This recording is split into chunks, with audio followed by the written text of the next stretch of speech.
Hi friends, எல்லோரும் எப்படி இருக்கீங்க? இன்றைக்கி என்னோடய நைட் ஸ்டடி ரொட்டீன் தான் ஃப்ரெண்ட்ஸ் ஷேர் பண்ணியிருக்கேன்.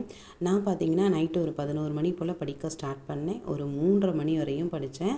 ஆனால் நான் 5 மணி வரையும் படிக்கணும் அப்படின்ற மாதிரி பிளான் பண்ணேன். என்னால் முடியல. ஒரு 3:30 மணி வரையும் தான் படிக்க முடிஞ்சுது. இடையில பார்த்திங்கன்னா கொஞ்சம் ஹெல்த் இஷ்யூஸ் இருந்ததுனால ஒரு 20 டேஸ் கிட்ட சுத்தமாக புக்கவே தொடலை. ஸோ அதனால தான் நான் வீடியோவும் ஒழுங்காக போட முடியல.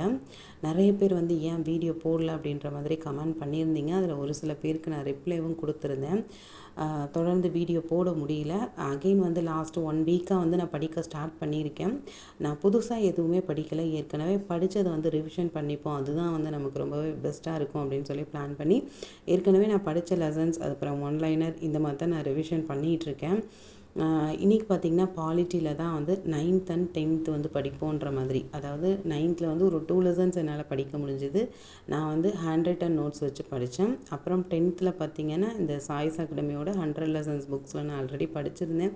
ஸோ அதை நம்ம ரிவிஷன் பண்ணிக்குவோம் அப்படின்ட்டு ரொம்ப நாள் கழித்து இதை எடுக்கும் போது எனக்கு ரொம்பவே மறந்த மாதிரி இருந்தது. ஒரு லெசனுக்கும் ஒரு 1 hour கிட்ட 1.5 hour கிட்ட எனக்கு டைம் எடுத்தது. இந்த மத்திய அரசு, மாநில அரசுலாம் எனக்கு கொஞ்சம் இப்போ ரொம்பவே மறந்த மாதிரி இருந்துச்சு. ஸோ அதை கொஞ்சம் டைம் எடுத்து படிப்போம் அப்படின்ட்டு தான் இன்றைக்கி நைட்டு பிளான் பண்ணி நான் படிச்சுட்ருக்கேன். அப்புறம் எல்லாருமே குரூப் 2க்கு ரொம்பவே சின்சியராக படிச்சுட்ருப்பீங்க. நிறைய பேர் சிலபஸ் கம்ப்ளீட் பண்ணிவிட்டு ரிவிஷன் பண்ணிகிட்ருப்பீங்க. அவங்க எல்லாத்துக்குமே ரொம்பவே பெரிய ஆல் தி பெஸ்ட் சொல்லிக்கிறேன். நானும் குரூப் 2 அப்ளை பண்ணியிருக்கேன். பட் எனக்கு படிக்க முடியல. ஹெல்த் இஷ்யூஸ் இருந்தாலும் என்னோடய பெஸ்ட்டை கொடுப்போம் அப்படின்றதுக்காக நான் இப்போ படிச்சுட்ருக்கேன். இப்போ ஒரு லாஸ்ட்டு 10 டேஸாக அகெயின் நான் படிச்சுட்ருக்கேன். எந்த ஒரு கட்டத்துலேயுமே என்னால் இந்த விஷயம் முடியாது அப்படின்னு மட்டும் நினைக்காம தொடர்ந்து உங்களோட பெஸ்ட்டை கொடுத்துட்டே இருங்க. நிச்சயமாக உங்களால் ஜெயிக்க முடியும். நம்மளால் முடியும் அப்படின்றத நம்ம நம்புகிற பட்சத்தில் மட்டும்தான் நம்மளால் அந்த செயலை செய்ய முடியும். அந்த செயலை நம்ம தொடர்ந்து செய்யும்போது தான் நமக்கு அதில் வெற்றி கிடைக்கும். எனக்கு இப்போ உடம்பு சரியில்லை, 20 நாள் படிக்க முடியல, இனிமேல் நம்ம என்ன பண்ண போகிறோம் அப்படின்ற மாதிரி நினைக்காம ஓகே, இருக்க டைமில் நமக்கு என்ன பெஸ்ட் கொடுக்க முடியும் அப்படின்னு சொல்லி பிளான் பண்ணி அதுக்கேற்ற மாதிரி படிப்போம் அப்படின்னு சொல்லி தான் நான் பிளான் பண்ணியிருக்கேன். அதுக்கப்புறம் பார்த்திங்கன்னா லாஸ்ட் வீக் ஒரு கமெண்ட் நான் பார்த்தேன். இந்த மாதிரி காம்படிட்டிவ் எக்ஸாமில் நிறைய ஹவுஸ் ஒய்ஃப் அட்டன் பண்ணுறீங்க. ஆனால் படிக்கும் போது வீட்டில் நிறைய வேலை, குழந்தைங்கள சமாளிச்சுட்டு படிக்கிறேன் அந்த மாதிரிலாம் சொல்கிறீங்க. இதில் நிறைய பேர் யூடியூப் சேனலுமே வச்சுருக்குறாங்க. ஹவுஸ் ஒய்ஃப் இருந்துட்டு படிக்கிறவங்க. அவங்கள யார் இவ்வளோ கஷ்டப்பட்டு படிக்க சொல்கிறது? நீங்கள் வீட்டு வேலையை பார்த்துட்ருக்க வேண்டியதானே அப்படின்ற மாதிரியான ஒரு நெகட்டிவ் கமெண்ட் நான் பார்த்தேன். அதுக்கு உடனே ஏதாவது நாம் ரிப்ளை பண்ணணும் அப்படின்னு நினச்சேன். பட் அந்த கமெண்ட் அப்படியே நான் விட்டுட்டேன். நான் என்ன சொல்கிறேன் அப்படின்னா, இந்த ஹவுஸ் ஒய்ஃபாக இப்போ இருக்கவங்க படிச்சுட்ருக்கவங்க எல்லாமே பார்த்திங்கன்னா மேக்ஸிமம் 90s கிட்ஸாக தான் இருப்பாங்க. அப்போ 90s கிட்ஸாக இப்போ இந்த 2K கிட்ஸு இப்போ இருக்கிற ஜென்ரேஷன்லலாம் பார்த்திங்கன்னா நீங்கள் படிச்சுட்டு என்ன பண்ணணும் என்ன பண்ணக்கூடாது அப்படின்ற எல்லா டிசிஷனுமே நீங்கள் தான் எடுக்கிறீங்க. பட் அப்போ 90s கிட்ஸாக இருந்த கேர்ள்ஸ் எல்லாத்துக்குமே லைஃப் டிசிஷன் எடுக்கிறதுக்கான முழு உரிமையுமே அப்போ கிடையாது. ஏதாவது ஒரு டிகிரி படிச்சுட்டாங்களா, இல்லை டிடிஎட் அந்த மாதிரி ஒரு டிப்ளமோ முடிச்சுட்டாங்களா, இன்னும் சொல்லப்போனால் ஒரு சில பேர் 12th முடிச்சுட்டு கூட மேரேஜ் பண்ணி வச்சுட்டாங்க. ஸோ பேரண்ட்ஸ் சொல்கிறத கேட்டு அவங்க அப்படியே அந்த மேரேஜ் லைஃப்பில் என்ட்ரி ஆகிட்டு அதுக்கப்புறம் அந்த மேரேஜ் லைஃப்பில் இருக்க ஸ்ட்ரகிள்ஸ், அதுக்கப்புறம் குழந்தைங்க, அப்படியே அவங்க லைஃப் தான் என்ன படிச்சிருக்கோம், நம்மளோட லட்சியம் என்ன, நம்ம என்ன ஆகணும்னு நினச்சோம், இந்த விஷயம் எல்லாமே ஒரு கட்டத்தில் அப்படியே மறந்து தன்னை சுற்றி இருக்கவங்களுக்காகவே வாழ்ந்துட்டுருக்க ஒரு ஜீவனாக மாறிடுவாங்க. ஸோ அப்படி தான் அந்த லைஃப் ஓடிடும். பார்த்திங்கன்னா குழந்தைங்க எல்லாம் வளர்ந்து ஃபஸ்ட்டு குழந்த, அப்புறம் செகண்டு, அப்புறம் எல்லாத்தையும் வளர்த்து ஸ்கூலுக்கெல்லாம் அனுப்பிச்சதுக்கப்புறம் தான் அது அப்படியே பார்த்திங்கன்னா ஒரு 10 இயர்ஸ் எப்படி போச்சுன்னே தெரியாமல் நிறைய ஆனால் ஸ்ட்ரகிள்ஸ் எல்லாமே ஃபேஸ் பண்ணியிருப்போம். ஆனால் அந்த 10 இயர்ஸ் பார்த்திங்கன்னா அப்படி திரும்பி பார்த்தோம்னா நம்ம நிறைய நாள் என்ன பண்ணிக்கிட்டு இருந்தோம் அப்படின்னா இந்த வீட்டு வேலை, இந்த ஃபேமிலியில் இருக்கக்கூடிய பிரச்சனை, அப்புறம் இந்த குழந்தைங்க, இதை சுற்றியே தான் நம்ம லைஃப் இருந்திருக்கும். இதுக்கு வெளியில் நம்ம வந்து படிச்சிருக்கோம், நம்ம என்ன ஆகணும்னு நினச்சோம், அந்த மாதிரி விஷயம் எல்லாமே மறந்துருக்கோம். இதை வந்து அதுக்கப்புறம் தான் நம்ம ரியலைஸ் பண்ணுவோம். ஏன்னா நம்ம குழந்தைங்களெல்லாம் வச்சு வளர்த்துட்டு அவங்களெல்லாம் ஸ்கூலுக்கு அனுப்புனதுக்கப்புறம் தான் அதை பற்றின ஒரு சிந்தனையே நமக்கு வரும்.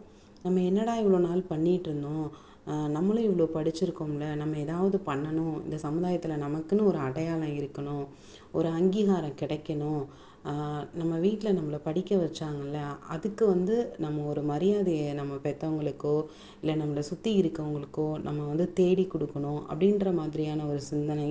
அப்புறம் நமக்கும் வந்து பொருளாதார சுதந்திரம் அப்படின்னு ஒன்று கிடைக்கணும். ஒவ்வொரு ரூபாய்க்கும் ஒவ்வொரு சின்ன சின்ன விஷயத்துக்கும் நம்ம இன்னொருத்தரை சார்ந்து வாழ்ந்துக்கிட்டு இருக்கோம்.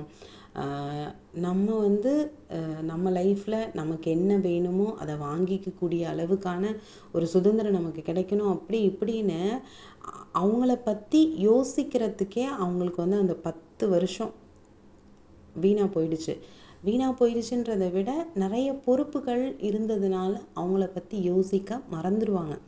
ஓகேவா? இந்த எல்லா பிரச்சனையும் முடிச்சுட்டு குழந்தைங்களாம் ஸ்கூலுக்கு போனதுக்கப்புறம் தான் அவங்கள பற்றி யோசித்து அதுக்கப்புறம் ஓகே நம்ம ஏதாவது பண்ணணும் அப்படின்ட்டு இந்த மாதிரி காம்படிட்டிவ் எக்ஸாம் வந்து படிக்க வராங்க. இதில் நிறைய பேர் வந்து படித்து சக்ஸஸ் பண்ணி ஜெயிச்சும் காட்டியிருக்காங்க. நீங்கள் அந்த வீடியோஸ்லாம் போய் பாருங்கள். நிறைய ஹவுஸ் ஒய்ஃப் வந்து நான் வந்து ஃபேமிலியில் வந்து இவ்வளோ ப்ராப்ளம் இருந்தது, என் குழந்தைங்கள வச்சுட்டு தான் நான் படித்தேன், எங்கள் வீட்டில் இவ்வளோ பிரச்சனை இருந்தது, அப்படி இப்படின்னு சொல்லிட்டு நிறைய பேர் வந்து சக்ஸஸ் பண்ணியிருக்காங்க. ஆனால் மற்றவங்களோட கம்பேர் பண்ணும்போது கொஞ்சம் இவங்களோட சக்ஸஸ் வந்து கொஞ்சம் தாமதமாகுது. அதுக்கு காரணம் வந்து இந்த 10 இயர்ஸ் கேப்பு, அதுக்கப்புறம் அந்த ஃபேமிலி பிரச்சனை, இது எல்லாமே தான் காரணம். ஃபேமிலியில் வந்து இந்த மாதிரி ஹவுஸ் ஒய்ஃப் வந்து படிக்க வராங்க, படிக்கணும்னு ஆசைப்படுறாங்க அப்படின்னா கண்டிப்பாக வந்து சப்போர்ட் பண்ணுங்கள். அவங்க அம்மா அப்பாவாக இருந்தாலும் சரி, அந்த பெண்ணோட அம்மா அப்பாவாக இருந்தாலும் சரி, இல்லை லைஃப் பார்ட்னராக இருந்தாலும் சரி, குழந்தைங்களாக இருந்தாலும் சரி, எல்லோரும் சப்போர்ட் பண்ணுங்கள். சப்போர்ட் பண்ணாலே அவங்க வந்து சீக்கிரமாக ஜெயிச்சிருவாங்க. அதை விட்டுட்டு உங்களுக்கே இது தேவையில்லாத வேலை அப்படின்ற மாதிரி கமெண்ட்லாம் இனிமேல் பண்ணாதீங்க. அதுதான் நான் சொல்லுவேன்.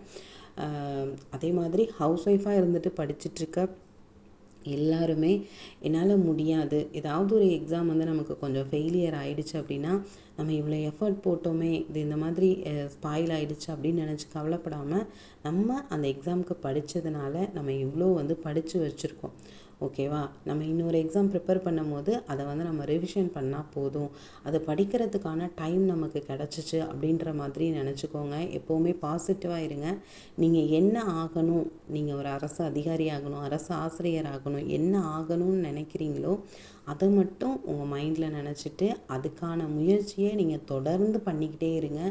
நிச்சயமாக வந்து ஒரு விஷயத்தை நம்ம விரும்பி ஆசைப்பட்டு நம்ம செய்யும்போது நிச்சயமாக அந்த வெற்றி வந்து நமக்கு நிச்சயமாக கிடைக்கும். அதில் வந்து ஒரு துளி அளவு கூட சந்தேகம் கிடையாது. சுற்றி இருக்கவங்க 1000 பேசுகிறாங்க அப்படின்னு சொல்லிட்டு எப்போவுமே வந்து உங்களுடைய முயற்சியில் வந்து ஒரு பின்வாங்கிடாதீங்க. தொடர்ந்து நீங்கள் செஞ்சிட்டே இருங்க உங்கள் வேலையை, உங்களுக்கு நிச்சயமாக வெற்றி கிடைக்கும். நீங்களும் வந்து நிறைய வந்து சக்ஸஸ் ஸ்டோரிஸ்லாம் பார்த்துருப்பீங்க. அந்த மாதிரி நீங்களும் ஒரு நாள் உங்களுடைய அந்த லைஃப் ஸ்ட்ரகிளை, உங்களுடைய அந்த போராட்டத்தை வந்து நீங்கள் நிச்சயமாக நீங்களும் ஒரு நாள் சொல்லுவீங்க, இன்னொருத்தருக்கு உதாரணமாக மாறுவீங்க அப்படின்ற நம்பிக்கையோடு தொடர்ந்து படிச்சுட்டே இருங்க.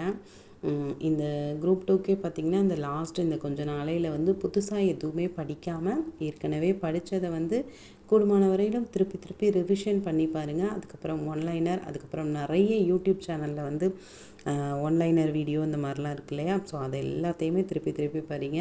அதே மாதிரி இந்த எஸ்ஜிடி எக்ஸாம் முடிச்சுட்டு நிறைய பேர் வந்து அதையே நினச்சிட்டு ஃபீல் பண்ணிவிட்டு என்ன நடக்க போதோ அப்படின்ற மாதிரிலாம் ரொம்ப ஃபீல் பண்ணிகிட்ருக்கீங்க. ஸோ அதிலிருந்து வெளியில் வாங்க. அதில் நமக்கு இன்னும் ஆன்சர் கீயே வரல. ஸோ நெக்ஸ்ட்டு என்ன நடக்க போகுதுன்னு தெரியல. ஸோ அதிலேருந்து வெளியில் வந்துட்டு நெக்ஸ்ட் நீங்கள் என்ன பண்ணணும்னு யோசித்து அதில் உங்களுடைய கவனத்தை செலுத்துங்க.